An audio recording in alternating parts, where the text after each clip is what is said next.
I think I like Fable. Sometimes I write these introductions before I've actually started replaying the game I'll be talking about to try and convey my impressions before thinking long and hard about that game throughout the video. So right now, I think I like Fable. I'm not trying to be coy or difficult, I just played Fable when I was really young. It came out in 2004 when I was 4 years old, but I probably played it a few years after that. Either way, it's been about 20 years since I've played the first entry in the Fable franchise, and honestly, I haven't revisited any of the games in the series since I originally played them. So as a whole, I think I like Fable, but I haven't played any of them in at least 15 years. With a new entry in the series coming in the fall of 2026 and the developers behind it finally showing off some gameplay footage, I'll admit I was interested in the new game and it reignited my interest in the franchise at large, leading me to revisiting Fable to see if it's a world that I want to step back into later this year. Unfortunately, I don't have an Xbox lying around or a copy of the original release, so things are going to be a little bit different in Albion as I come back into Fable. See, nowadays, if you're looking to play the first game, you have two options readily available: Fable: The Lost Chapters and Fable Anniversary, both being re-releases of the first title, though The Lost Chapters being more in line with what the original 2004 release gave you. The Lost Chapters was essentially a content-complete update, adding in new towns, new enemies, more armor and weapons, an extended main questline that deepens some supporting characters, and more. Meanwhile, Fable Anniversary is an updated version of that updated version, releasing as a total overhaul of the Lost Chapters into a new engine with graphical updates, some bug fixes, though apparently not enough fixes, along with some modern conveniences in better load times, a streamlined control scheme, and a few other nice-to-haves. But there's a bit of a division in which version you should play, with fans of the series adamant that the Lost Chapters is the true vision that was intended for the game, while others will insist that the Anniversary Edition makes the jagged little game easier to swallow if you're at all interested in the first release. All of this really interested me, past wanting to revisit Fable for my own personal journey of reevaluating games from my childhood. Now I wanted to get to the bottom of which version of Fable is the right one for someone in a similar position, either wanting to check out the franchise before the latest release, or just tuning into an old game for some nostalgia, which will ultimately be a part of this video. I do want to come to a decision in which version I think is the correct way to remember Fable. I think that I am getting a little ahead of myself though, so let me tell you a little bit about what the game was in 2004. Firstly, Fable is a narrative-driven action RPG that features some life sim mechanics to try and deliver on being an everything game, as was the vision of the original development team starting out with two brothers, Simon and Dean Carter. Originally, the title was developed by their team, Big Blue Box Studios, a subsidiary of Lionhead Studios attempting to make their breakout hit, though the team was eventually absorbed back into Lionhead to help secure funding from publishers with the intent of having a larger development team to dig a little deeper into Microsoft's pocket. With the team now running along Lionhead Studios came the full-time backing of a now controversial figure, Peter Molyneux, a designer on the game who oversold what the final product could be, along with the two creative leads on the team, the Carter brothers, all promising together to deliver the best game ever. While I don't fault anyone for having big ambitions for what they want to create, Molyneux and the brothers definitely got ahead of themselves in how they spoke about Fable before the release, with a quote from the Carter's development diary stating, "We wanted to create a role-playing game like no other. The world would be breathtakingly beautiful, populated with people who actually reacted to what you did. We wanted to give the player control of a hero who would adapt to the way they played, who would age and become scarred in battle. We wanted each and every person who played our game to have a unique experience, to have their own stories to tell." So what did the team end up releasing? Did Fable cement itself as the best game ever? Did it have a deep, complex world with interesting characters, or a story that followed your hero throughout their entire life's journey? I honestly don't quite remember the answer to most of those questions, so let's take a look together and enter the world of Albion.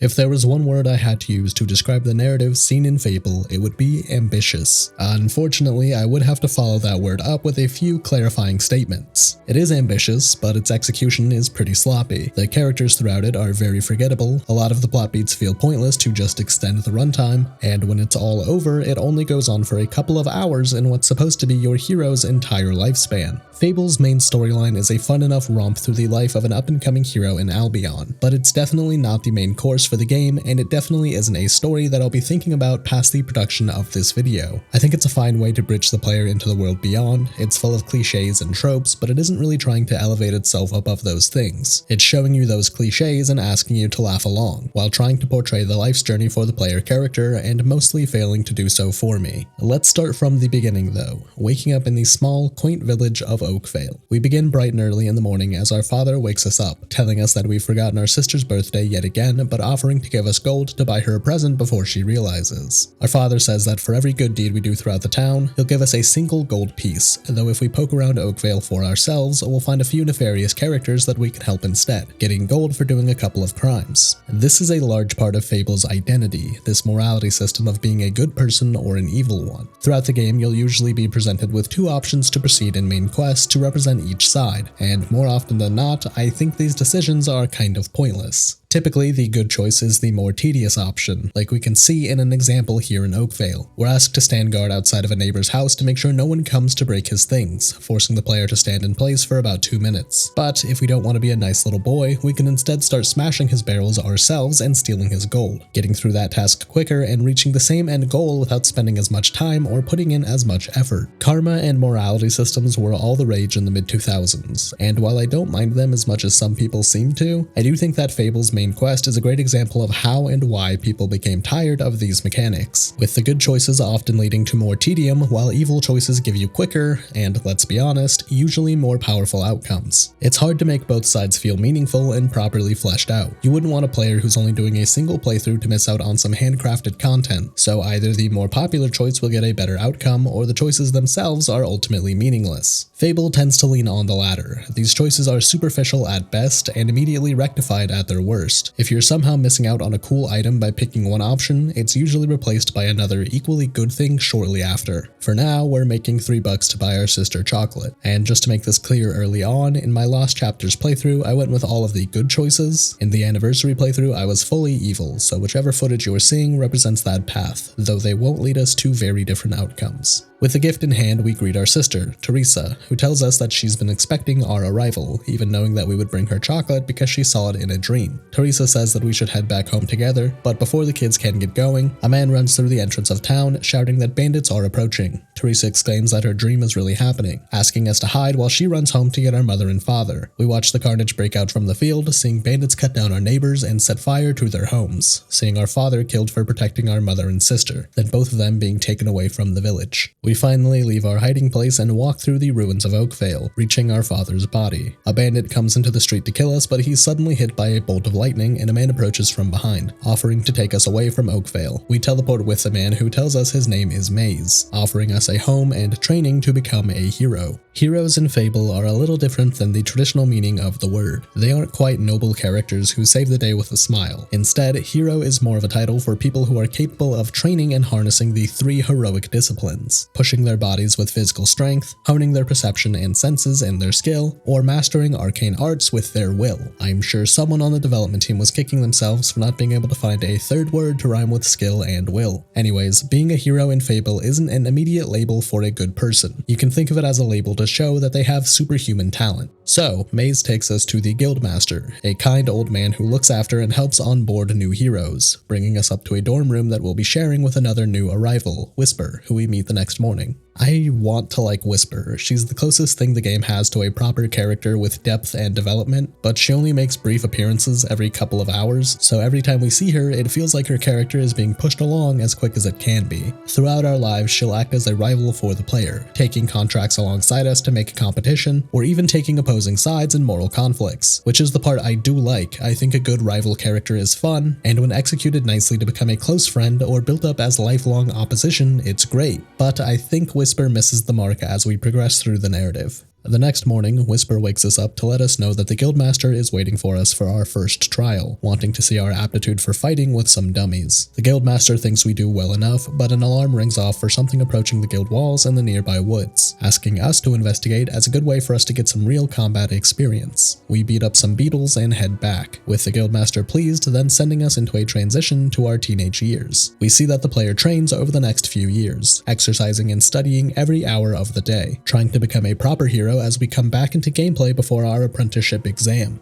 For our exams, we spar with Whisper for strength training, fry some dummies with lightning to practice our will powers, shoot some arrows to hone our skill, and with that, the Guildmaster is pleased with our progress, and we begin another transition through life into young adulthood, right before our final exam before we're officially a hero. For the exam, we're asked to meet Maze in the woods for a quick sparring match to revisit each hero discipline, asking us to smack him with a sword, shoot some lightning, and fire off a few more arrows, leading to a graduation ceremony with Whisper where we've both become the latest heroes to represent the guild. This is part of what I was talking about with Fable being ambitious in trying to show a hero's life journey, but ultimately failing to do so. From age 12 to 18 is a total of 30 minutes, with 3 little fights that are essentially the same thing over and over. I do understand that this is a tutorial. This is teaching the player how to play the game and how to engage with a few core systems, some combat, some fetch quests, and interacting with NPCs, but I think it's too short, which makes it uneventful. I don't think an extended sequence where you play through each year, having to actually build up your skills to become an apprentice over the course of a few hours would be better, but I think a little more meat would go a long way. Maybe as a child, we could have more practical exams to show our potential. As an apprentice, we could explore a tiny portion of the world with a guide hero to see what it's really like out there, or anything at all really. I'm just kind of disappointed with how quickly these formative years are over with in trying to sell me on the hero's life journey, especially when we compare how quickly the rest of our life will be moving along going forward. With our graduation, we're given a guild seal, an emblem to represent our hero status that allows us to travel between Cullis Gates, which are fast travel points, and also allows us to communicate with other heroes over long distances. With the seal in hand, we're sent out into the world, giving us a starter quest to take on and try to make a name for ourselves as a hero. Eventually, Maze reaches out to us through the seal and asks us to meet in Bowerstone, a nearby major settlement. In town, he congratulates us on our reputation so far and tells us that there's a rumor our sister may still be alive, adding that he'll look into it for us while we continue to do our hero work. After another quest for a distraction, Maze will reach back out and tell us to visit him in Oakvale, our hometown. Arriving, the hero has a flashback to the day the village was raided, though quickly coming out of it while talking to a young girl that he grew up around. Maze meets us in the middle of town and tells us that the rumor about Teresa still being alive was true, though now she's working as a seer for a local bandit leader, Twinblade, an ex-hero that may have been the leader of the raid on Oakvale. We head to Twinblade's camp and work our way to his private tent, bribing our way in or finding some roundabout means to get past the guards. And eventually, Twinblade greets us and wants to fight. We take him out, he tells us to execute him, but we have the choice to spare him. Either way, it doesn't really matter, but with him dealt with, Teresa comes out of her tent to speak with us. She tells us that after the attack on our village, Twinblade found her wandering through the woods, blinded from the assault and hardened from surviving in the wilderness alone. Twinblade saw the exceptional power that she had, being able to see the future through her dreams, and took her under his personal protection to become a powerful force with her assistance. With Twinblade defeated and our reunion though, she knows that her path is diverging from him and tells us that she saw our future recently too, seeing us fighting in an arena and a dark choice that we'll have to make one day. Teresa leaves to be on her own and tells us that we will see her again soon.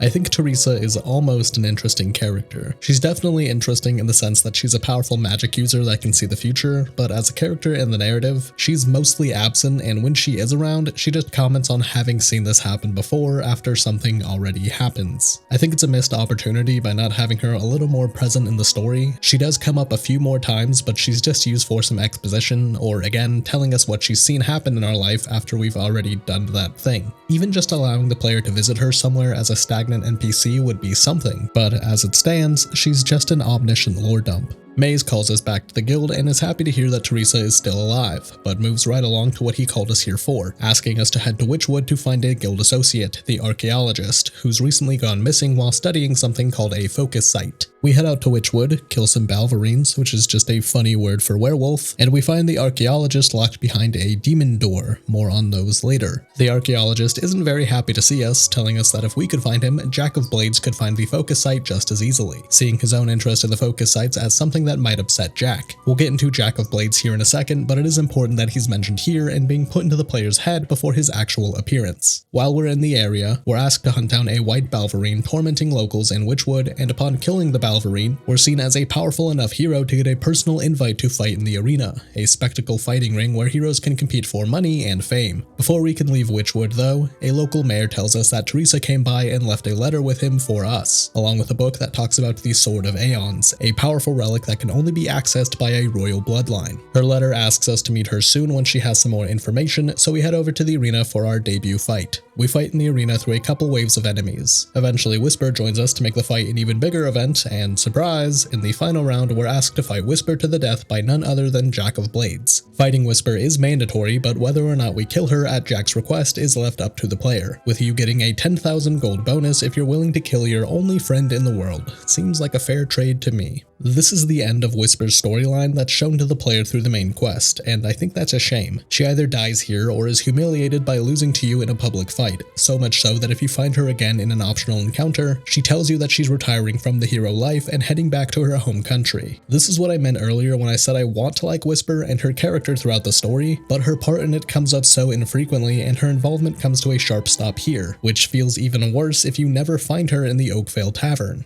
Either way, we're now the champion of the arena. On our way out, a guard escorts us through the Hall of Champions with statues of previous heroes who beat the gauntlet, until we stop at the foot of a statue for Scarlet Robe, a legendary hero who fought in the arena a long time ago. We then learn the story of Scarlet Robe, one of the most powerful heroes of her time, learning about her fight against a large pack of Balverines that brought her to near death, though she was saved and cared for by a simple woodsman, deciding to retire with him in Oakvale and raise 2 children, a son and a daughter. Immediately, we recognize this statue as our mother, with Jack of Blades himself coming down to gloat at us about how she failed to protect her family in the end, and that she's now living in isolation under his protection, adding that he foresaw us becoming the next arena champion, and his hope is to soon reunite the player and Teresa with our mother. Jack sends us away with the arena seal, a new trophy to cement our status as the reigning champion, and we head off to meet with Teresa. Meeting with her, she warns us about Jack of Blades. Thanks for the heads up, I definitely didn't get the impression that he was evil. Teresa tells us that she's learned that he was the one that ordered the raid on Oakvale in their childhood, and that he was the one that blinded her. She also admits that he was telling the truth about our mother still being alive, and she thinks that he's keeping her as a prisoner to get access to the Sword of Aeons. Again, a powerful weapon that can only be accessed by an ancient bloodline, believing that if Jack gets the sword, he'll have the power to rule the world. Teresa tells us that our next move should be finding a way to break our mother out of jail, sending us to the archaeologist who's recently found a secret passage into the prison. Jack of Blades seems to know that we're after the archaeologist, and he sends some of his goons to try and capture him. But we save him, and he tells us the way into Jack's prison through a secret path in an old graveyard. Reaching the prison, we find our mother inside, seeing us for the first time in years. Unfortunately, she isn't very happy about the reunion, seeing our being together as Jack having 2 blood bags to sap from if he can capture us both, but she is willing to try and escape with us. During the escape, Jack catches us and puts us both back in prison, leaving us in jail while he tears Albion apart in search of Teresa and the focus sites. While we're in jail, we learn about the annual prisoner race that lets the winner visit the warden for a private poetry reading, giving us a chance to steal a key to help us escape our holding. For whatever reason, this is scripted to fail and you're sent back to your cell, forced to run the race again and forced to sit through the poetry reading a second time to then magically find the key and escape. Now that we've successfully stolen the key, it's time to break our mother out again. We fight through the same exact path we took last time, but fortunately, Jack isn't waiting around for us, so this time we really do escape. I think this is a really lazy and weird way to write in how the player was in jail for a year, with the annual prison race being established so that the next time that we compete in the race, we can understand that a year has passed. But let me show you another way to convey the passage of time that would be less awkward in its pacing.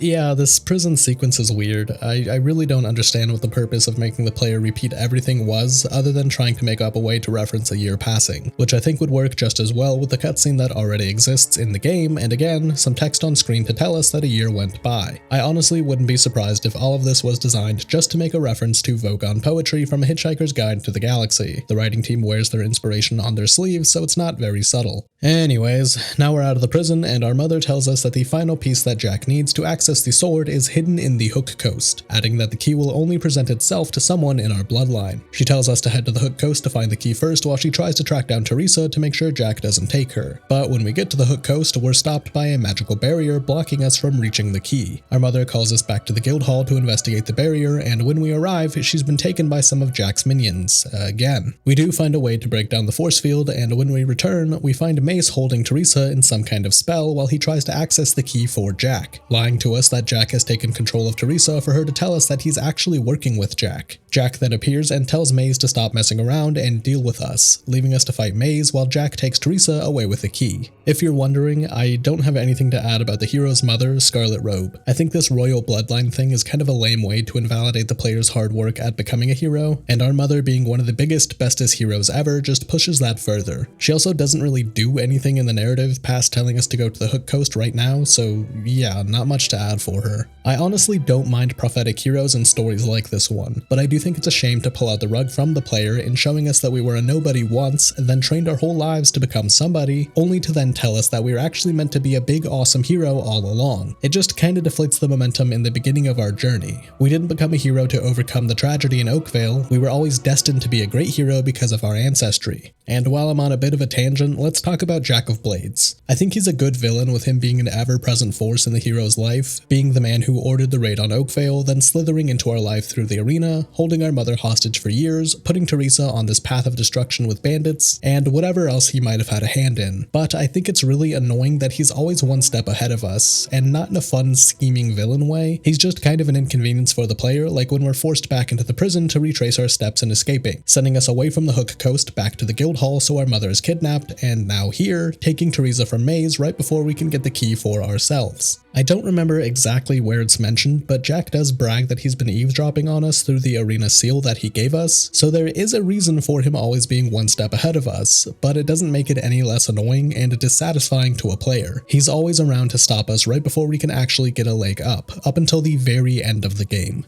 Oh yeah, Maze was evil too.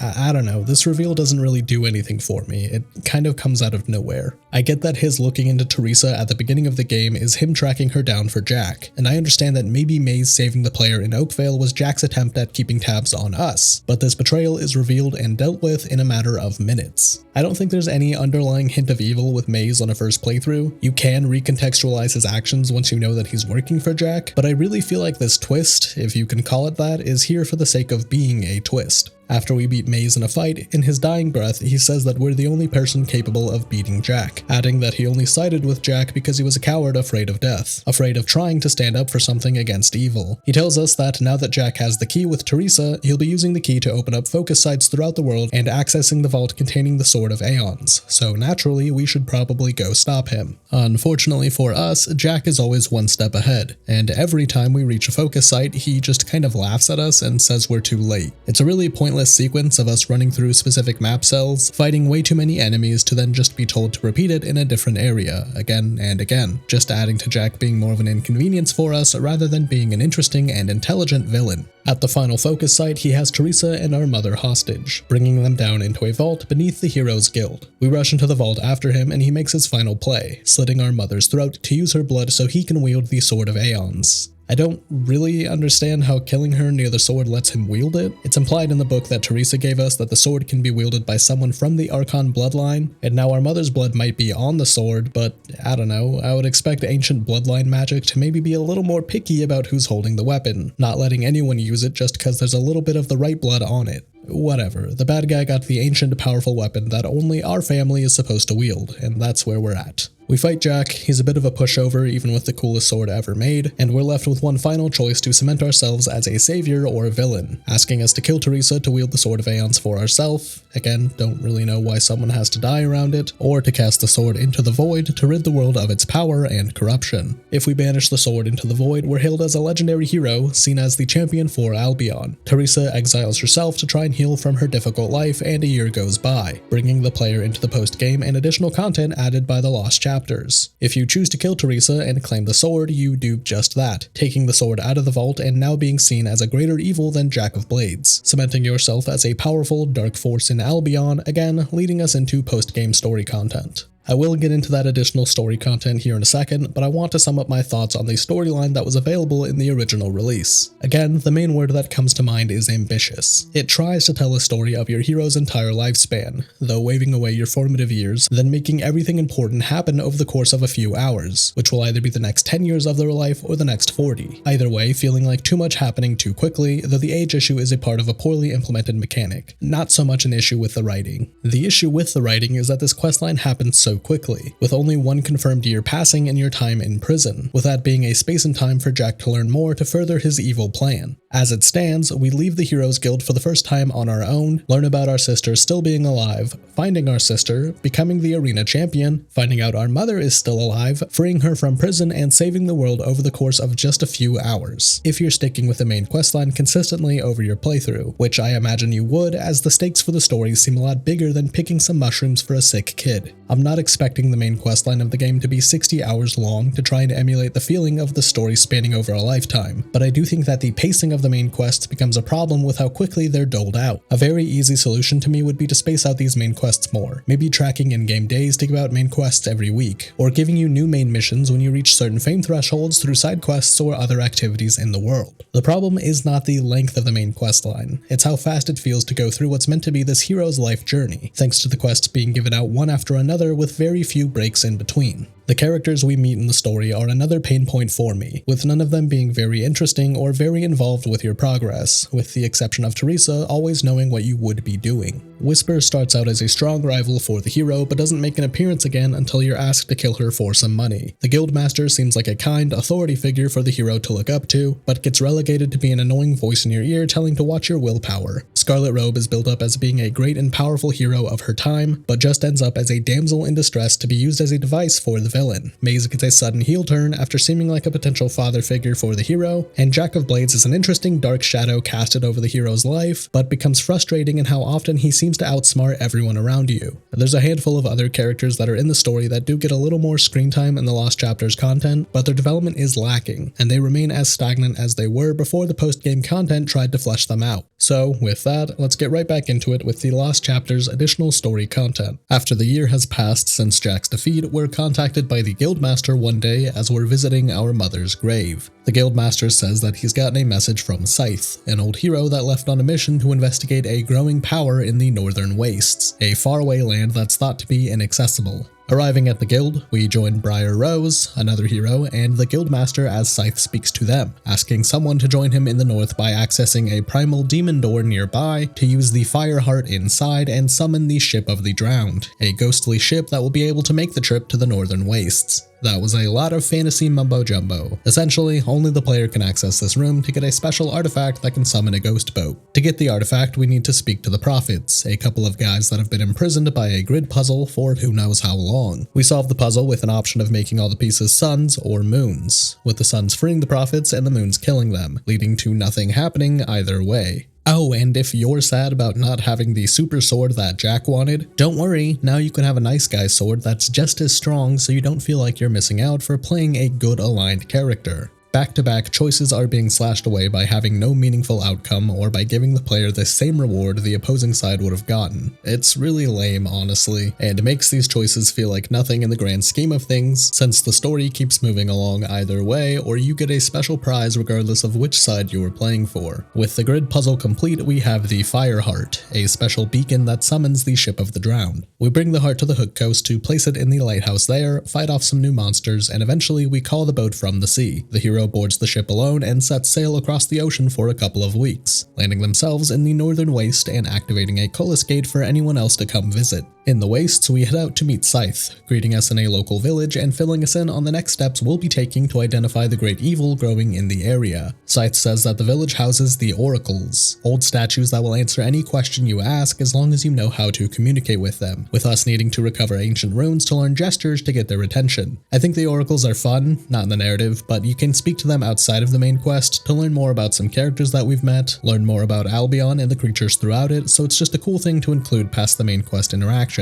But speaking to the Oracles with Scythe, they tell us that the evil we're seeking is none other than Jack of Blades, though elaborating that the man we killed before was just a mortal form he took to try and use the Sword of Aeons. Now we'll be facing a new, greater form of evil that he's taken on. The Oracles tell us that this new form is growing beyond the Bronze Gate in the area, a doorway trapping him for now until he's ready to be unleashed. Thankfully, with Jack's mask in our possession, we can turn the Bronze Gate in our favor to let us inside and face Jack before he's let loose. So our goal now is to to find 3 souls that will activate the gate to let us inside, with good and evil options for all 3 souls that we have to track down. I do like this choice for each side of the morality system because I do think that it fits with the narrative more than other branching paths. Our choice in which 3 souls we capture is pretty simple, either going the longer way and capturing ancient souls of heroes that have already died, or capturing living hero souls from people that we know. Thunder, who is Whisper's older brother, haven't mentioned him because he's not really relevant, Briar, Rose, and the Guildmaster. Hunting down the other heroes makes sense for a villainous playthrough. You're getting rid of the competition, anyone that might oppose you lording over Albion, ultimately making yourself the most powerful hero alive by process of elimination. And fighting those 3 heroes is great. Each one has a unique boss fight with their own movesets and powers, so it makes for an actual divergence in gameplay. It makes picking the other option interesting and different rather than just being a slightly quicker path for you to take. With all 3 souls, we're allowed to activate the Bronze Gate and head inside, finding Jack of Blades in his new form, a massive dragon, cause what's a fantasy game without fighting a dragon? We slay Jack in his new form and absorb his soul into his mask, sealing him away inside the mask so that he may never return. Except the mask begins speaking to us, telling us to wear the mask to take on Jack's power and become his new vessel, while Scythe begs us to destroy the mask, making sure that Jack can never return.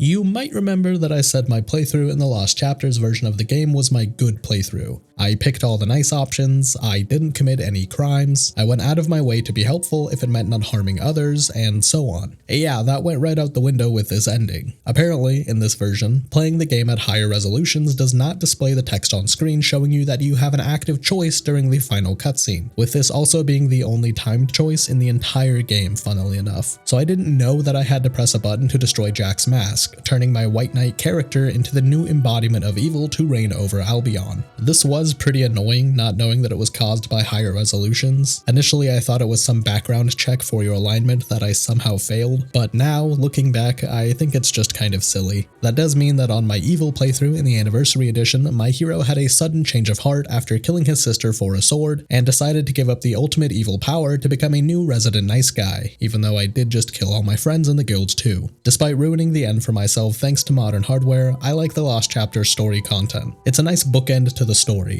Even if it kind of takes away from the stakes seen in the main campaign with Jack immediately returning, it's an alright way of showing what the foreseeable future will be for our hero, either cementing themselves as the protector of Albion or becoming the latest and greatest version of the big bad evil guy. With Jack defeated for a second time, we're officially done with the narrative seen in Fable and the Lost Chapters, wrapping up the main story content. Again, I want to like what the main story is. I think it's an interesting thing to try and show a character's entire life journey, but Fable misses the mark in a lot of ways, mainly the timing and pace of the main quest running congruent with some systems to make the presentation a little awkward, along with weaker characters and a frustrating main villain throughout the story to make the entire journey not very memorable.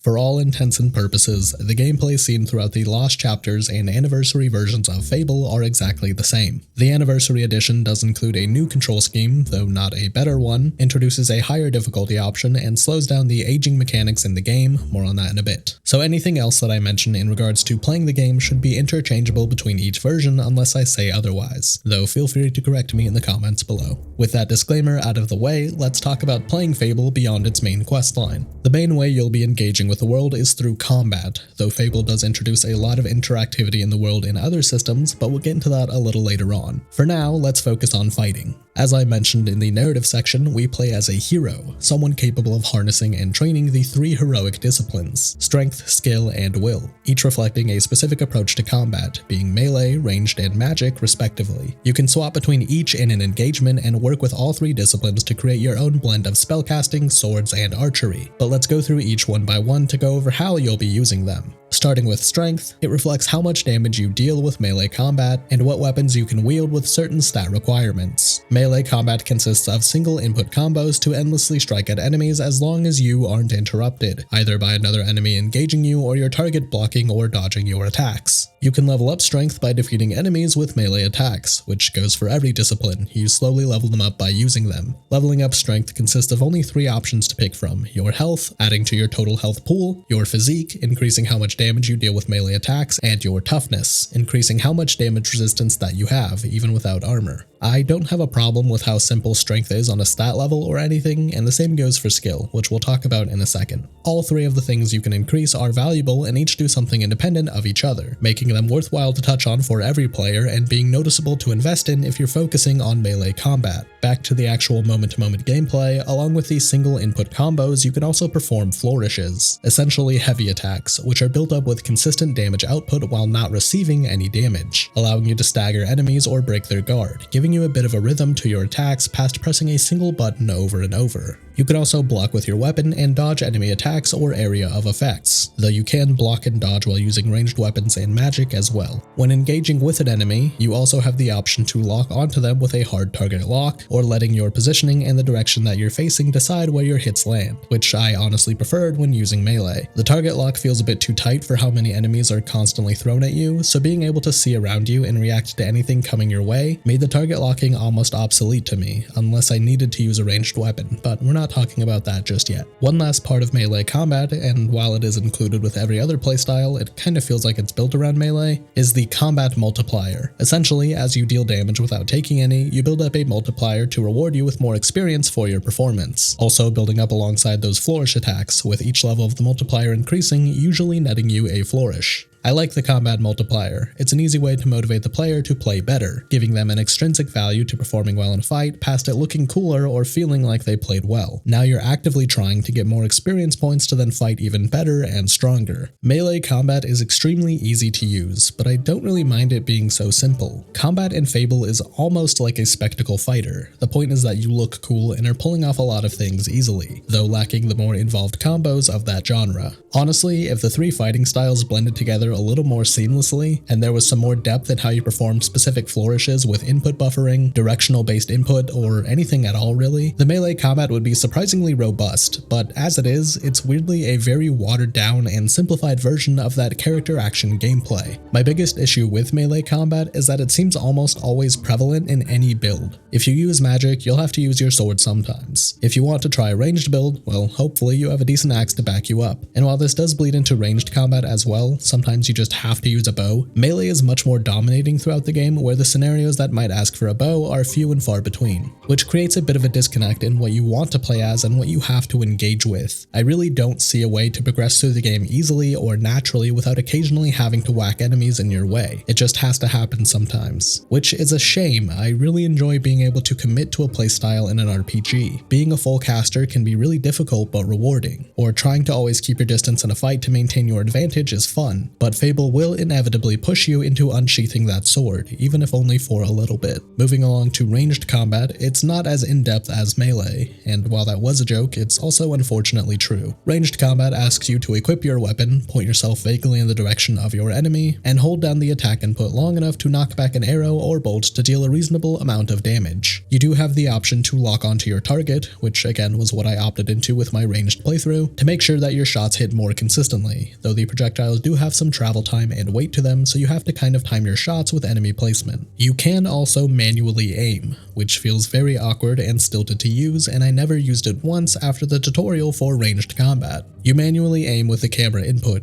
giving you a reticle on screen to show where your arrow is heading, then holding down the attack input to ready the arrow, just like regular firing, but now you have to very slowly turn and pivot to catch your targets. And like I mentioned before, you have a few things to level up as you use ranged combat more and more. The two that will affect you in combat are your accuracy, affecting how much damage your ranged attacks do, and speed, increasing how quickly you can send out more projectiles. Both of these are fine to me, and like strength, are simple to understand and make worthwhile improvements to your character. The last skill thing that you can level up is Guile, but that isn't combat focused, so I'll touch on that a little bit later. That's really all there is to ranged combat. It's slow to fire, it's a little awkward to use, especially if you don't lock onto your targets, and it isn't as fun to look at as melee combat, though I have to admit it does have some crazy damage output, especially if you combine it with a few spells. In my second playthrough on the anniversary version of the game, I tried to exclusively use ranged weapons and corresponding spells, and early on, I was very worried about my survivability in fights, again seeing melee combat as a necessary crutch for any playstyle. While that is still true, I did have to use my sword occasionally. When I was able to use my crossbow, enemies didn't stand a chance. With the right spells, or even just shooting a bolt at full power, most enemies went down in a single shot. Ranged combat might not be the most exciting to look at, but man, it hits like a bus. Something that affects melee and ranged approaches are the items that you're using, with different weapon types, damage values, and augmentations to change how those weapons perform. It isn't super in-depth. Ranged weapons only have 2 weapon types, crossbows or longbows, and while melee weapons do have a healthy selection, their only difference in performance is the weapon's weight and the damage attached to it, with melee weapons either being light or heavy weapons. Light weapons swing a little faster and seem to perform better for single target combos, while heavy weapons swing much slower but typically have wider arcs, making them more effective for groups. The damage value for every weapon is a flat number, though I imagine it goes through some multiplier based on the player's strength or skill level depending on the weapon, along with the damage of weapons increasing with the tier of the item, such as your starting iron longsword being a worse version of the obsidian longsword you get later on. I don't mind the damage values being uninteresting or weapons coming in a simple tier system, but I do wish there was more variety between each weapon types, especially the 2 ranged options. Why does the crossbow need me to hold the trigger to fire a stronger bolt? I think an obvious trade-off for the crossbow would be stagnant immediate damage without needing to hold the input, but giving you a longer cycling time between bolts, making the longbow a faster option if you're willing to knock back arrows in shorter cycles, or letting you pull the string all the way back for slower, higher damage. And melee weapons are even worse in that regard. It doesn't matter if you're using a katana, a pickhammer, or a longsword. They're all light weapons, so they perform the exact same with the same combos and animations. But the katana just deals more damage than any other light weapon, so why wouldn't you always use one past a role-playing excuse? A very easy way to differentiate these weapons would be different combos and animations depending on the weapon type. Maybe axes are slow, sweeping attacks, while katanas focus on short, quick slashes. Then longswords are somewhere in between with more thrusting attacks for better reach. Literally anything would be better than having 2 weapon weights that determine how every weapon in that weight class performs, then having objectively stronger options to pick out of each weight class. And if you're wondering, the ranged weapons are the same here. Since they operate identically, crossbows are always a better option since they just deal more damage. Where weapons do come back around to give you a choice is augmentations, allowing you to slot in runes into your weapons to boost their stats or give them new effects. Each weapon tier has a different amount of augmentation slots, with higher tiers having more, and it can make your weapons deal out exponentially more damage. There's augmentations to add fire damage, lightning damage, armor piercing augments, even ones that give you health regeneration and even more. But there is one that I think reigns supreme, and that's the silver augmentation, making weapons deal more damage to specific enemy types. I think the silver augmentation is a must-have on your weapons when you reach the mid-game because you'll constantly be fighting undead, balverines, and ghosts, so this is just a flat increase to the most common enemy type that you'll be facing. It's a no-brainer really. As a whole, I do like the augmentations. It lets you give some personality to a weapon while introducing a much needed layer of diversity to your arsenal, making different weapon types perform almost as good as other options and looking cool while doing so. The last part of combat that it kind of exists on its own is your use of will powers, the use of magic through a surprising number of spells. Spellcasting is dependent on your mana resource, letting you cast as many spells as you can with a limited pool that slowly regenerates over time, or is refilled with will potions for that extra boost when you need it. I like having a resource to manage. It makes the use of spells a little more engaging by asking me to watch my mana gauge to not constantly send off spells without thinking about what I'm doing, though you can get into that rhythm if you buy enough will potions to never have to worry about running out, which I will admit I ended up doing. And like I mentioned a moment ago, you have a healthy variety of spells to cast, things like streams of lightning that bounce between targets, an enchantment for your arrows to fire multiple projectiles per shot, divine intervention in the form of holy energy beams to burn your enemies, and much, much more. You gain spells by spending will experience to unlock them, then allowing you to increase their damage output or general efficiency. And seriously, the list of spells you can use is impressive. I think there's around 18, which doesn't sound like a lot, but each spell is radically different from any other to give you different utility out of each. I honestly don't know if any playstyle should avoid magic, or if they'd even be able to with the encounter design throughout the game, but I'll dig into that in a moment. Spellcasting mostly bolsters the other 2 playstyles, with spells that'll help you in melee combat like the multi-strike and assassin rush, or spells that will help you manage the enemies surrounding you like the ghost sword and force push spells. I do like that there's so much utility between the spells that you have, but much like my issue with the prevalence of melee and ranged combat, it kind of feels forced upon you to some degree with how useful they can be. Though there is a big issue I have with magic usage that comes from the early game. Magic is definitely lagging behind in the first few hours of a playthrough. There's a high experience cost for more spells, increasing spell power and your mana pool. Meanwhile, you can just go buy a sword or crossbow that does more damage to keep up with the stronger enemies coming your way. I don't really know how this could be balanced better, other than reducing some of the early costs further to make spellcasting stand out early on, or maybe even selling spell tomes for gold to make it a similar investment as melee and ranged. And while I have this problem in the early game, spellcasting becomes a powerhouse in the late game. If you invest enough experience and time in using spells, there's a great return for you in the damage output that you have, arguably being stronger than any other playstyle, and when you consider that the other fighting styles are bolstered by spells, they'll inevitably carry their weight in fights by making you perform even better. And lastly, because I don't really know where else to put this, you can gain general experience for quest completion or gathering it from enemies, giving you a fourth experience pool to use when you're leveling up. You can use the general experience points to bolster your totals with other disciplines, where you'll spend your will points first when buying more mana, then covering the rest of the cost with general experience. I think this might sound more complicated than it actually is. Yes, you do have 4 resources to spend when leveling up, but it's only 1 per discipline plus a little extra that you can bank alongside them, so you can ignore anything you don't want to use and focus on what you like. Altogether, the 3 heroic disciplines make for fun enough approaches in combat, though I do think there's a little too much dependency on the other playstyles if you're trying to just focus on one. I think eventually you will have to rely on the other 2 to some degree, and that might hurt your expectations in trying to roleplay as a specific character. On top of that, I think having to swap between each playstyle in a fight is a little too clunky for it to feel satisfying to use all 3 seamlessly. Having to pull out different weapons, or having to swap your controls over to spellcasting, then scrolling through an awkward list for which spell you want to cast, then maybe realizing by that point you've wasted your time picking a spell and have to default back to melee, it never feels great and fluid in a fight, making me hesitant to blend all 3, but ultimately forced to do so. If there was a consideration in making the 3 flow together, then I would believe the intent here was expecting you to use all 3 fighting styles in tandem, and I do think that is the case, but with how the game feels to play, it can sometimes feel like the 3 styles are fighting each other more than your enemies. Speaking of the enemies that you fight, I don't really have a lot to say about them, but I do want to complain about boss fights. We'll get there in a second. The normal enemies you fight are pretty standard for how you engage with combat, usually personifying one of the 3 playstyles that you can use, coming in ranged enemies, melee enemies, and spellcasters. There isn't really much to comment on. Melee enemies run at you and block your attacks, trying to swipe at you when you're not blocking or too busy with someone else. Ranged enemies shoot at you from a distance, and spellcasters do the same with magic bubbles instead of arrows. I don't think the enemies need to be anything more than this though. They're matching what the player has and working as a counter to how the player can operate. I do dislike how many enemies the game will insist on throwing at you, typically flooding a fight with melee units while a few ranged enemies shoot at you throughout. I don't think this is very fun, and it just gets kind of overwhelming, forcing you to rely on cheap tactics like constantly rolling away and shooting arrows or spamming specific spells that help with crowd control. I think lessening the amount of enemies and focusing on higher tiered or stronger units would be a great way to balance this out, so instead of fighting 8 Balverines, maybe you just fight 2 White Balverines, and so on. So largely, I don't mind the enemies that you fight. They aren't very interesting, but they match the player's energy and resources in combat, though they often come in groups too large to keep combat fun, instead becoming frustrating at times. Now I can complain about bosses. The biggest issue with any boss in the game is an over-reliance on attacks that stun or knock down the player, and those attacks being difficult to read or outright impossible to predict. You can see this in the attacks from various trolls throughout the game. Their ranged attacks are easy to dodge if you react quickly, but any hesitation leads to the attack hitting you with overzealous collision, making it really unfair in any encounter. Then just to add to your suffering, they usually follow up immediately with another attack that hits you before you're out of the animation to recover. This is largely my only issue with boss fights. I don't think any of them are hard, they just have poorly telegraphed attacks that can be followed up with more attacks that leave you stunned and often unable to react whatsoever. And this issue gets exponentially worse as they throw multiple boss enemies at you, as you could probably imagine. An easy way to mitigate this would be, shocker, better collision on these attacks, making the player less likely to be hit by projectiles that definitely missed them, or even outright giving some leeway to the player to avoid the attacks freely, on top of some spacing between attacks to let the player breathe.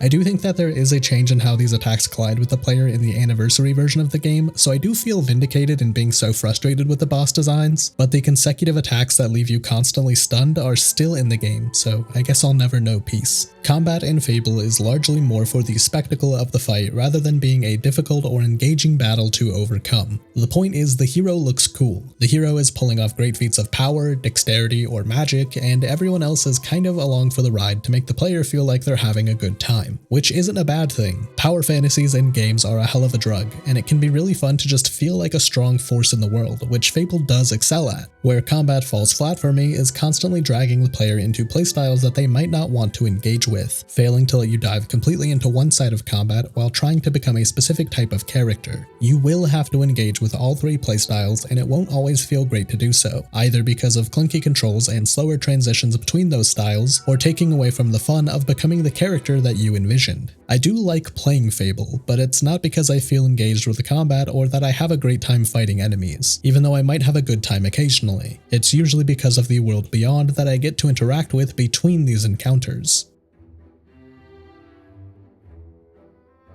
For this section of the video, I want to talk about how the player interacts with the world and how it reacts to you, both in how you progress in the game and how the player can present themselves. Reactivity and your interactions with the people of Albion are just as much a part of Fable as the combat, debatably being the real selling point for this entry and the franchise at large. I think starting with how your character changes makes the most sense to me. Essentially, any progress you make with your character, be it leveling up, getting new equipment, a new hairstyle, or making choices around your morality, it will all affect how the hero looks. Keeping things simple for now, we'll start with your haircut and what you're wearing. Clothing, hair, and tattoos all contribute to two different stats, attractiveness and scariness, one making characters more open to being around you and the other one making them fearful and hiding from you. They strangely come hand in hand with some items, like plate armor making you scarier and also more attractive, but I think who ends up being scared of you is determined by your alignment. More on that in a second. These two stats can mostly be ignored. Again, I think it's because of your alignment, but largely if something makes you scary, don't sweat it too much. If something makes you attractive, it isn't going to change how NPCs feel about you in any meaningful way, though it may make some interactions go more smoothly for you. So largely, customizing your character will be at your own discretion. What tattoos you have, what haircut, what armor you're wearing, it should all be for your tastes and less for the stat benefit, at least as far as I could tell. I do like what customization is available, but I definitely wish there was more. There's about a dozen hairstyles, maybe 20 or so mustache and beard combinations, a couple of tattoos for each section of your body, but it does end up feeling like too little to me. Being able to dye your hair, grow out your beard naturally, color your tattoos, anything really to expand on the player's expression is a plus to me, and unfortunately, I do feel like Fable is lacking on proper customization. You're always going to look like a goofy white dude, and hey, maybe I wanted some escapism.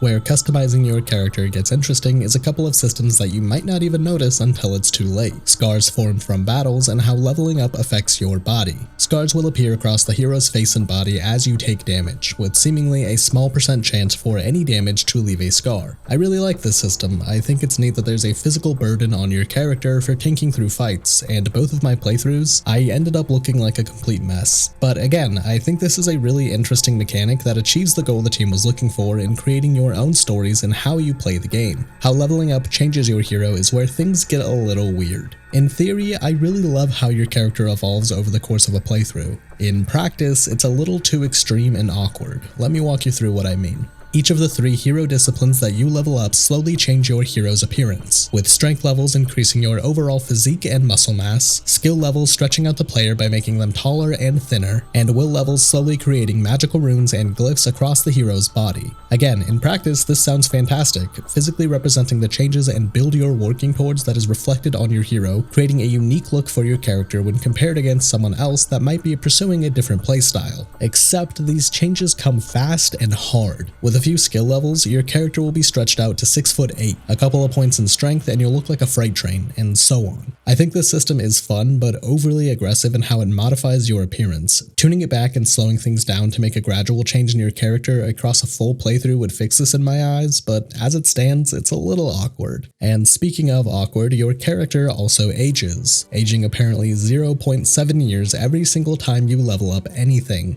A single increase to your mana pool, half a year added. A couple of points invested into a spell you really like, well, there's 2 years added to your appearance. It's really aggressive and makes the story come across as very silly when you speak to your middle-aged mother as a 60-year-old man, looking much older than she does. This system is interesting, just like the scarring and changes to your body with your playstyle, but it's overtuned to hell and the changes honestly sneak up on you, which I guess is fair, aging tends to do that in real life, but it's not very fun when you suddenly have gray hair after putting in a couple of extra points into your accuracy level. I like this mechanic, but I wish it was changed ever so slightly to make the life's journey journey thing feel a bit more meaningful, not catching up to me as I dump experience after a main quest. And yes, the anniversary release did modify this a bit, or so people claim, and I think I believe them. I was definitely younger on my second playthrough. Altogether, your hero really does become a different beast with how you play the game, gaining scars from how you carry yourself in a fight, changing their physique based on what you like to level up, and aging depending on what level you currently are, though all of these systems feel far too intense to feel like a gradual, steady shift in your appearance, instead coming up on you suddenly when you weren't paying as much attention. The final metric that Fable uses to alter your appearance and how the world reacts to you is your alignment, something that I've mentioned a few times now throughout the video. Essentially, as you're a good person, you'll generate a good person aura around you, even getting a little halo above your head just to show how nice you are. Physically, your hair changes from brown to blonde, your eyes seem to get bluer, and you age more nicely, letting everyone know just how nice you are from a mile away. If you're evil, everyone will know as your hair darkens, your skin gets pale and gray, and eventually you sprout demonic horns from your head and begin balding. Sorry to any bald viewers in the audience, apparently you're a bad person. I think these are pretty cheesy, and I honestly don't like how alignment changes your appearance so heavily. If I donate to charity, I think the halo over my head is a little too much to signify that. If I occasionally kill an annoying villager, do I really need to grow devil horns? It just feels a little too cartoonish to me, but I do get why people like it if they enjoy this system. It's entirely a personal gripe. Where alignment does bother me is how each side is tallied up. I think it's actively difficult to be a bad person in Fable, outside of the choices in the main narrative that net you a fuck ton of evil points. Just about anything you do earns you good karma. Killing monsters, fighting bandits, showing off in town, it all makes you more likable. Meanwhile, I'm eating baby chicks and punching children to try and counteract all of that. It just seems backwards to give the player good boy points for something that every player has to engage with, pushing them onto a path that they might not want to be heading down. And outside of the physical changes, your shifting alignment doesn't really affect anything. Being a good person makes some vendors give you favorable prices, while being evil does the same thing with different shops. When you're evil, NPCs will actively try to run away from you, and when you're a goody two-shoes, they'll run towards you. So being evil is just kind of inconvenient because those same NPCs will still talk to you, you just have to chase them down. I think furthering how NPCs interact with you based on your alignment would go a long way. Maybe if you're a good person, it'll reward you around town. People will stop you to give you gifts or compliment you, and when you're evil, maybe they throw rocks at you and try to shove you around or refuse to talk to you. And again, doing the opposite in more evil-oriented places to mix things up on how you're perceived. As it's implemented in Fable, it's really just for the physical change and how much you care to run after somebody you want to buy a few potions from.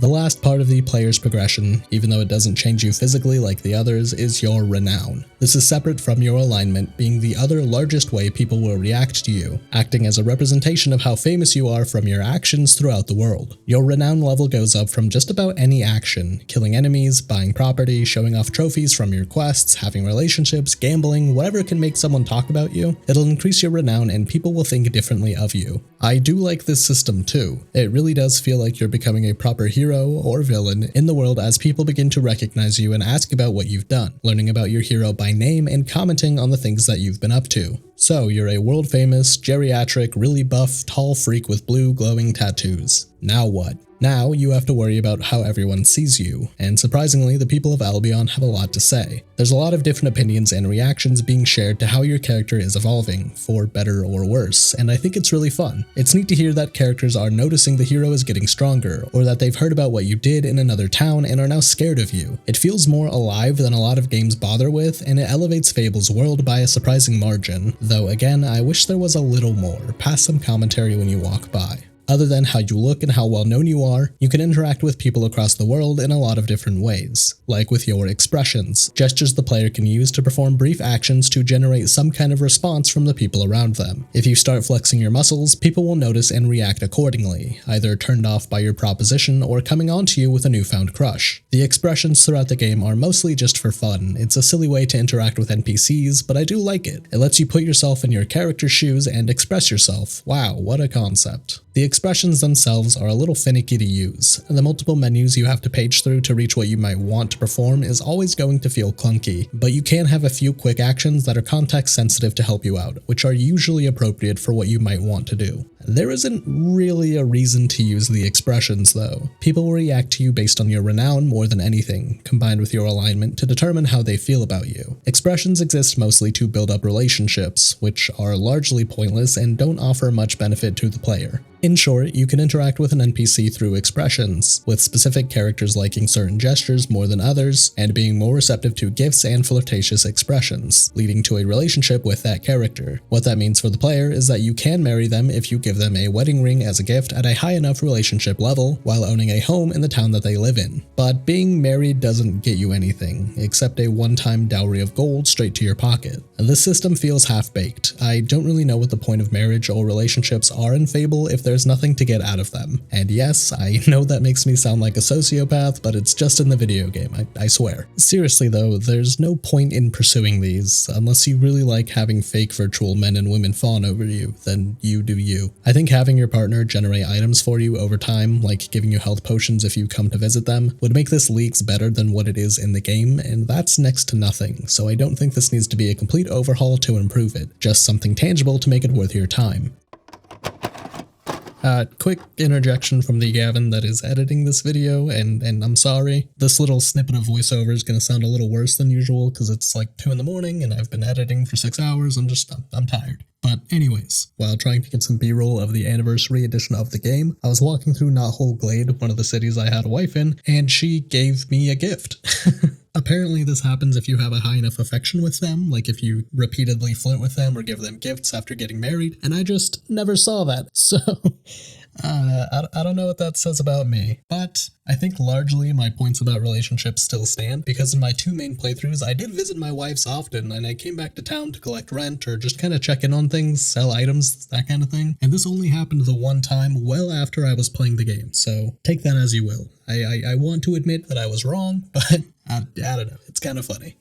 Something that is a little more physical for you to bother with is owning property, letting you purchase houses in every major settlement, or buying out stores if something happens to the owner. Purchasing a house is a good way to let the player lay down some roots and invest their hard-earned cash, but I don't think Fable does enough to make it really fun. I like that I can get a house and upgrade the decorations inside, but that's really all there is to it. I can sleep in the bed, put some trophies up on the wall, tell my wife that I really do own a house even though she'll never see it, and that's it. I guess I'm just underwhelmed with what comes in owning a house in town. Maybe being a homeowner could get you a local discount, or maybe you could use it to stash the hoard of items you're slowly stockpiling. But no, it's really just a nice thing to look at. Though you can also rent out these purchased homes for some passive income, netting you some walking around money if you bother to come by and collect. I don't want to mention the sequels too much, but I know Fable 2 and 3 generate this money for you automatically, and seriously, having to remember to come by each house to collect on rent sucks, especially when seemingly every player home is tucked away in the furthest corner of town. I think you can buy other houses in town if you manage to get rid of their current owners, which does make a collection a little more convenient and net you even more rent money, but it's quite a bit of hassle for not much reward. I do like being able to have something to invest your money in though, even if it's just more money, which is more than I can say about purchasing a store. To buy out a shop, you have to get rid of its current owner. You can interpret that however you'd like, but however you end up making a vacancy, you can now purchase the store for a hefty fee, like seriously a lot of money. Now that store will generate some money for you every day, though it is a very, very, very small amount. The real reason to purchase a store, apparently, is to get more favorable buy and sell prices at the new vendor that works for you, but that honestly sounds like a really roundabout way to lose a lot of money up front, and only maybe get it all back if you bother to come and sell at the same store over and over. With how much stores cost to purchase, I think the passive income should be a lot better, but even then, it's a bit more effort than I'd care for to actually own the store.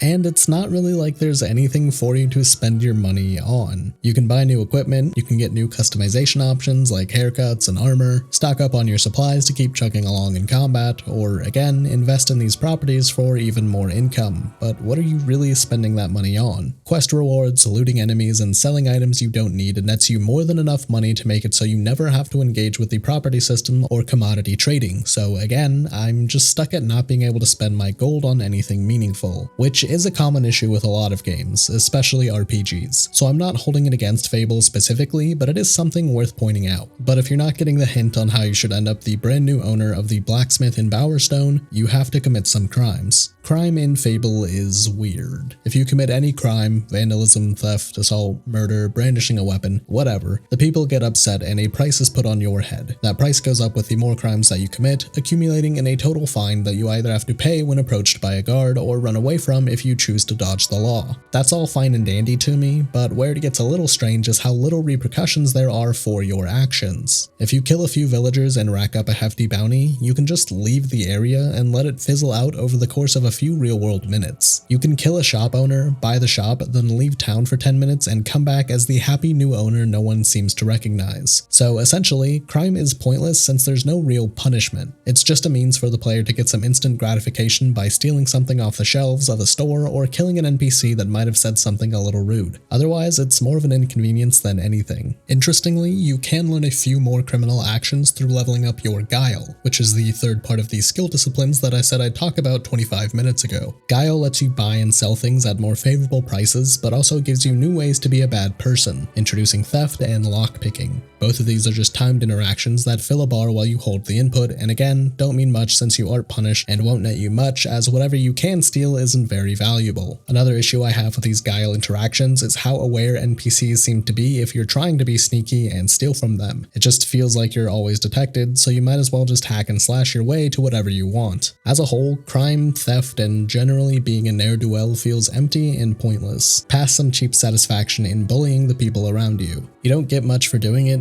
you aren't punished either, so what's really the point in some extra steps to pretend you're a thief? The people of Albion are weird but reactive, which really does elevate the feeling of existing in the world of Fable. It might be surface level engagement from the crowds or radically shifting perspectives based on your alignment, but it honestly makes the world feel more responsive to your character and how you play. Sure, relationships don't mean much to a hero, or maybe trying to be a criminal isn't worth the hassle, but there's a genuine effort in making those things feel real. I guess it's ultimately up to the player and how much the facade works for them. Outside of the characters you can interact with, there's also the actual world you'll be traveling through. Fable is made up of small, independent map cells that represent districts of towns, the spaces in between settlements, or entire villages, sometimes even being empty space that seems to exist just for the sake of a fight. I don't mind how the world is spaced out or presented to the player, it's a product of its time, but I do think there are far too many uninteresting areas that you'll be trekking through. Like I just mentioned, there are quite a few areas you'll see that are just here to create space, to bring on the illusion of distance between areas, and that is honestly fine with me. Any way to help preserve the idea of an actual world in the game is excusable, but I do think these empty spaces heavily outweigh the areas that have something for you to do. If you're trying to play Fable without fast traveling between Cullis gates, good luck, because when I was making the effort in the first few hours of my playthrough, I started dragging my feet having to walk through the same 5 woodland paths that is suddenly repopulated with the beetles I just killed. But there's also next to no reason to be traveling like that. Once you find a Cullis gate to activate, you should always fast travel between them instead of trying to extend your journey. There's really no point. With side quests, sometimes you do need to walk off the critical path to find where your objective is tucked away, but past that, warping between towns and the major points in between is worth cutting down on your travel time. When you actually find something in the world though, what's out there might be worthwhile and even sometimes fun. While traveling, you'll usually find chests off beaten paths for some extra loot, some areas to dig with a shovel to find buried treasure, or fishing spots to pull out an item from a river. Yeah, you kinda just get more stuff. There isn't a whole lot to find out there, but you are rewarded for the effort, which is more than some games would bother with. One of the most iconic features that you'll find in your travels are demon doors, ancient stone doors with an enchanted face carved into them, asking the player to engage with a challenge or riddle to open them up. These are usually just an exercise in a specific mechanic, asking you to get really fat from eating, turning on your lantern in front of them, bringing a specific NPC as your wife to them, shooting an arrow at their face. You get the idea. I think they're fun to show you the extent of interactivity in the game and what can happen to your character with some of the cosmetic requests, but what's behind the doors is often disappointing. Yes, sometimes you get a unique weapon, which is a good reward for playing along, but I feel like a majority of the time, you're just getting a few potions, some random bits of armor, and maybe an augmentation to send you on your way. I don't think there's a whole lot of effort that goes into the demon doors that merits a guaranteed rare item, but I do think cutting down on the number of doors to make sure that they always give something worthwhile would be more engaging to me. And while we're talking about underwhelming rewards, silver chests have largely the same issue. Throughout the world, you can find silver keys which are required to open these chests, with the front of the chest stating how many keys will be needed. Much like the demon doors, about half of these are next to worthless, giving you potions to slightly increase your max health or weapon augmentations. Again, sometimes you do get a unique weapon, and again, that's great, but cutting down on the more frivolous rewards would go a long way in making me feel like pursuing these silver chests. Seriously, I can't overstate how defeated I felt when I realized I had enough keys for my first chest nearby, only to get a piercing augment from it, then writing off any other chest in the world.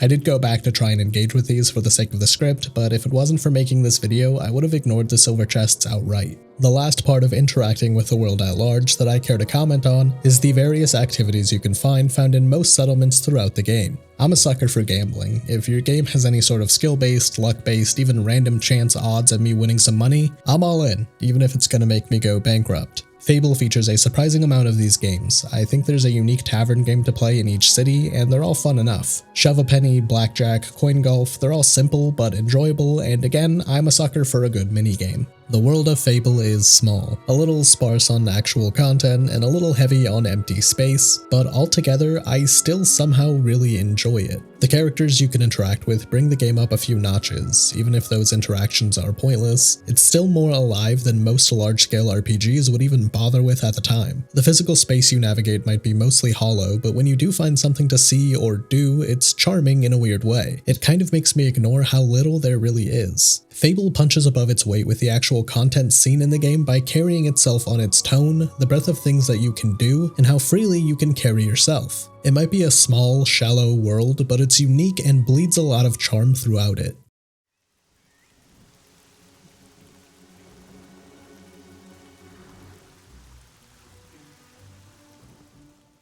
Talking about two games that present themselves in very different ways is surprisingly difficult, but I think starting with what both games do, then speaking on each separately is the best way for me to proceed. Fable as a world is inconsistent. The people that exist in it are whimsical, the monsters that we can find are scary, and some characters want to claim absolute power while others are in the street playing kick the chicken, and I really enjoy that. The game never takes itself too seriously. The main narrative might be a little melodramatic, but as a whole, Albion feels like a satire of British culture, medieval times, fantasy settings, and more, usually going for a laugh above all else. It's fun, and that's all it's trying to be. Yeah, there might be an eldritch horror lurking beneath the prison, but don't think too hard about that. Instead, go read a raunchy romance book for the local school. I like that Fable constantly tries to strike at its own stakes and setting because it does so consistently. The tone might be all over the place, but it's always all over the place, so it comes across as intentional misdirection, not sloppy world building or writing. Moving along to the sights and sounds of the games, there isn't much that the two share. They both have a great main theme, strangely thanks to Hollywood composer Danny Elfman, and a fantastic soundtrack otherwise thanks to the lead composer Russell Shaw. Both games have a great use of environmental and ambient sounds to make the places you visit feel more realized, and they both use beautifully rendered paintings as visual aids throughout cutscenes, which might be a technical limitation from the original release, but they still look great and add a lot of personality.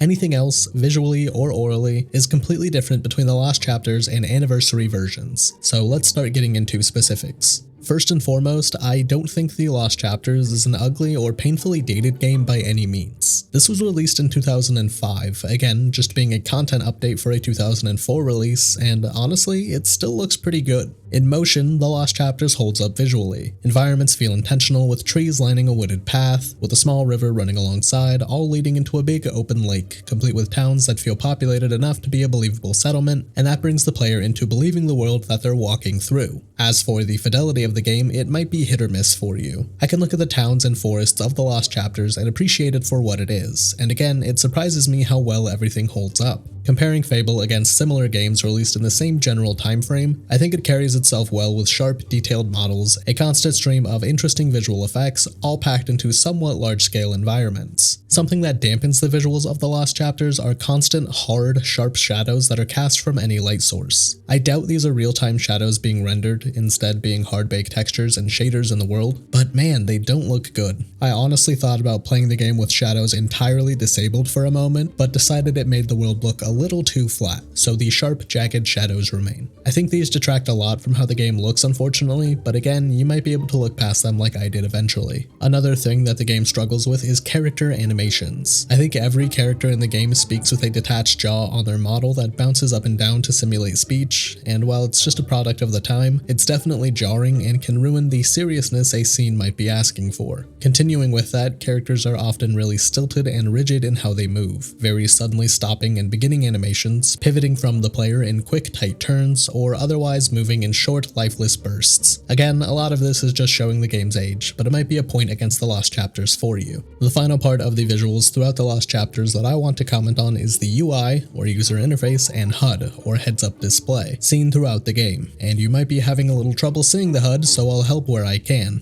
Yeah, one of the biggest issues with the HUD in Fable is the lack of resolution scaling, meaning the HUD doesn't resize itself with higher resolutions despite supporting them to display the rest of the game. Outside of that though, the heads-up display as a means to convey information to the player is fine. In the upper left corner, you have a health bar and mana bar, representing your total health pool and spellcasting resource, presented with soft colors for each and slowly growing across the screen as you improve your character. You also have a little heart with a number in it to represent how many resurrection vials you have. Not much to say, but it helps quickly remind the player how many times they can die before actually dying. Fun fact for you, I didn't use a single one of these resurrection potions until the final fight of the game, so I don't know, take that as you will. In the upper right corner, we have a minimap that gives us a top-down view of the area that we're exploring, also featuring a clock to show the time of day and an eye indicator to represent how many people can currently see you. The minimap has a couple of icons included to show you characters you can interact with for deeper interactions like trading or giving you quests, along with some icons to show you where this area connects to others, changing color if that path leads you to your active quest. Some buildings on the map will also be different colors to signify a shop or enterable building, but otherwise the map is displayed in an almost monochromatic way with shades of brown. You can expand the minimap to display it in the center of the screen and improve the readability, giving you a better look at the scene and labeling the cells that are connected to the area you're currently in.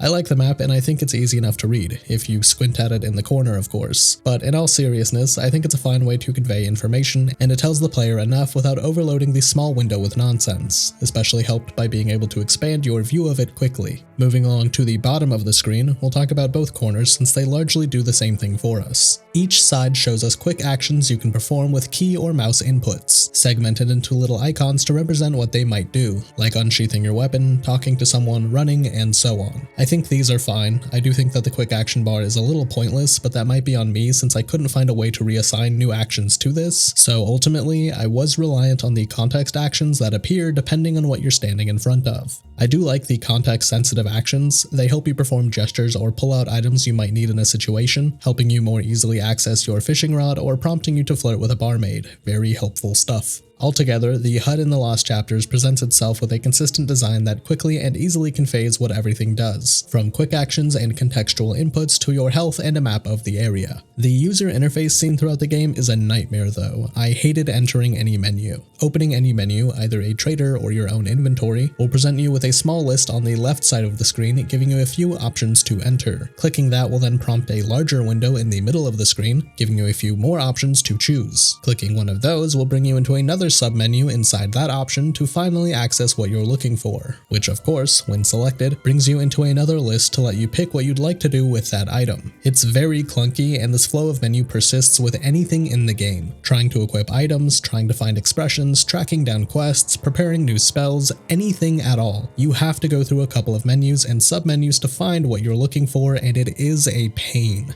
The menus themselves look fine, again against their smaller appearance thanks to the lack of resolution scaling. I do like how they're presented with fantasy book motifs and simplified windows like a computer interface, but man, it's all menus within menus within menus within menus. It isn't intuitive to use and it never feels any simpler to navigate, which makes me really dislike the UI throughout the Lost Chapters. The last thing I want to comment on for this version of the game is some very poor audio mixing with the default sound options in the game. This isn't something I'd usually mention. Changing the volume levels for sound outputs is up to a player's discretion. Maybe you really like hearing the music over dialogue, but the Lost Chapters audio mix is really bad. Just to show you, I'll play part of the opening cutscene before I tweaked the audio levels myself.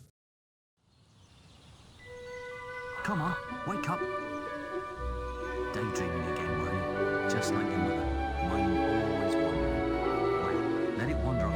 consistently.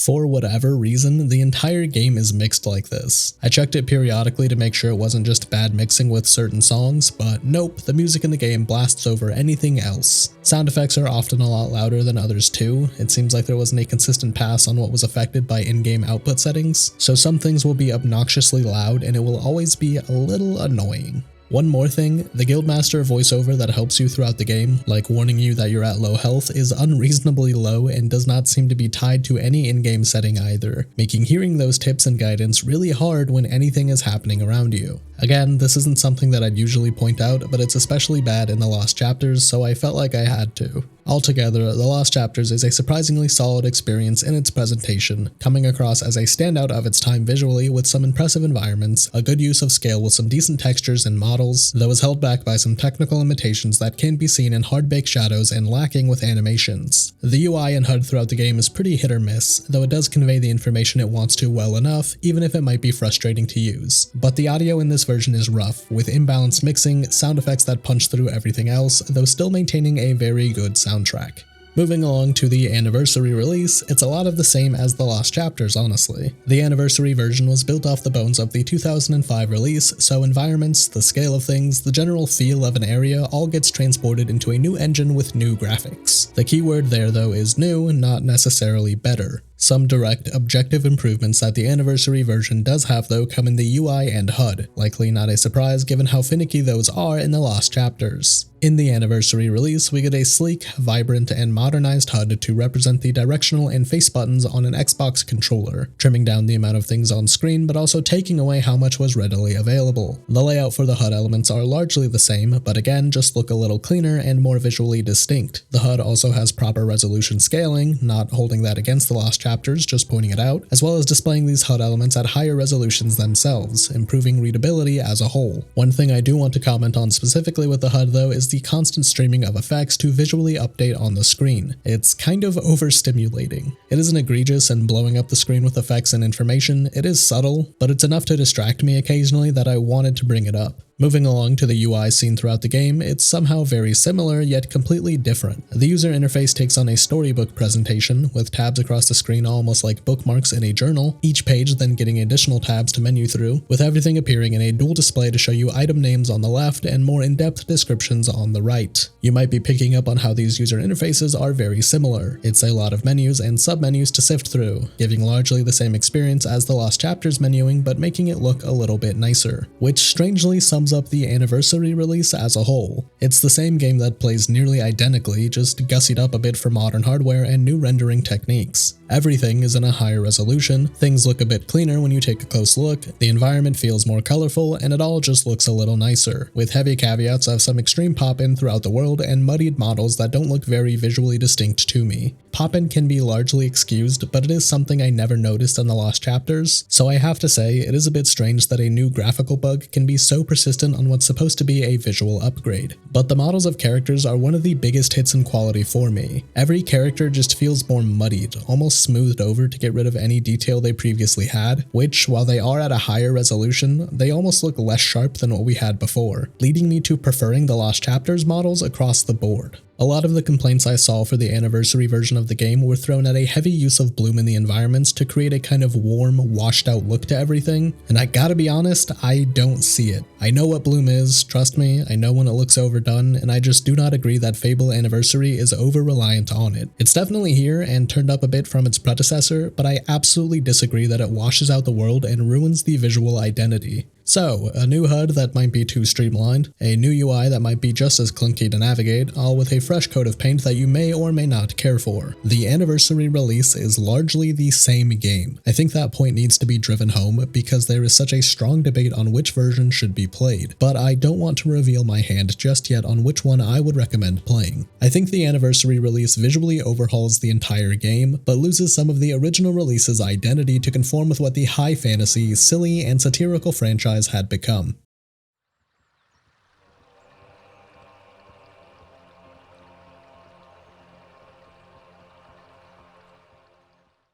Playing Fable in 2026 has been really weird. It's not the game I remember it being. It's not as intricate or as deep as I thought, which very well could be my failing memory and imposing some of what the sequels did onto this first attempt. But it is that first attempt. It is trying to be a deep, interconnected world with engaging NPCs who remember your every move, creating an elaborate playspace for you to exist in for your hero's entire lifespan. It just kind of under-delivers on all of those fronts. It is your hero's entire life, but he can be 60 years old in just 10 hours. Meanwhile, the core narrative of the game seems to take place over the course of a couple of weeks once you become an adult, with the exception of a 1-year break in time. On top of that, the narrative isn't very good. It has a supporting cast of characters that seem to make appearances sporadically to show their progression, to then fail to deliver on satisfying developments for them, along with an interesting villain that has a direct influence on the hero's entire life, but ends up feeling more like he's reading ahead of the script instead of plotting and scheming like he has intentional plans for every outcome. Meanwhile, actually playing the game can be fun at times, but is often a surface-level enjoyment that can't be looked into much deeper past visually stimulating combat, with a breadth of content in the world that's just as shallow. Combat is always simple and always easy, and while that might be the point to make you feel powerful, it does detract from letting the player make choices to immerse themselves in the experience, never asking them to build out a character that could be strong in some suits and weak in others, instead creating an even playing field that expects you to engage with everything once in a while. Outside of fighting, the world has a lot for you to do and see, but the things that are available are often here just for the sake of existing, like a relationship system that gets you a partner only for a one-time dowry, or crime as a whole being here just to be able to say you committed bad deeds once upon a time. But the NPCs throughout the game feel more alive when compared to its contemporaries. It does feel like you're becoming a figure in this world, a good-hearted celebrity or an up-and-coming warlord, and that can feel impactful to a player.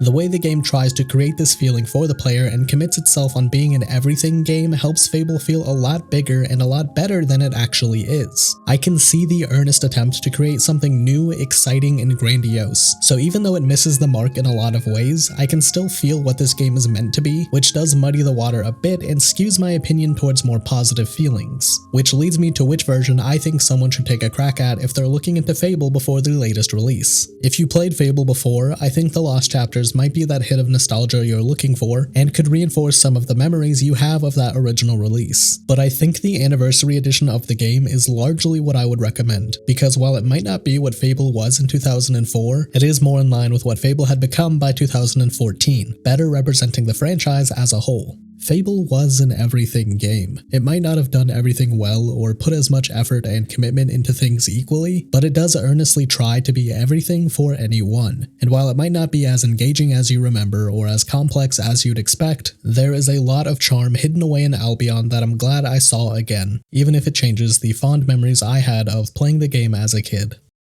Thanks for watching. If you've made it to the end of this video, consider subscribing to see more from me in the future. If you're unfamiliar with my content, sometimes I do these unscripted outros to talk about the production of the video that you just watched and some updates that will be coming to the channel soon. So without me stalling for too long, I guess, let's get right into that. Firstly, I do want to address Fable 2 and 3. I don't really have any plans to talk about those games right now, but if this video does well and there is some desire for me to talk about them, then yeah, absolutely. I'll probably be playing them for myself before the release of the Fable reboot coming later this year, so I will give it some time before I start those personal playthroughs to see if there is a desire for me to cover those games. I do want to save myself talking about Fable 2 and 3 if people don't really seem like they want to hear me talk about more Fable. I don't really want to get myself stuck in making a series that no one's really watching. And speaking of, the last time I uploaded was a video on Wolfenstein: The New Colossus. At the end of that video, I said that Wolfenstein Youngblood would be next up on the docket, but with how that video performed, I think I'll put that on the back burner. Youngblood is definitely the black sheep of those games, and I really can't imagine that people would want to watch a video on the bad game of a really good trilogy. But circling back to the Fable reboot coming this fall, I think it's very likely that I will be covering that game on the channel when it comes out, so you can look out for that upload if you're at all interested. So, for now, I don't really know what's next, but you can expect an upload from me sometime in the month of March. Thank you very, very much for watching again, and I hope to see you for the next one, whatever that may be.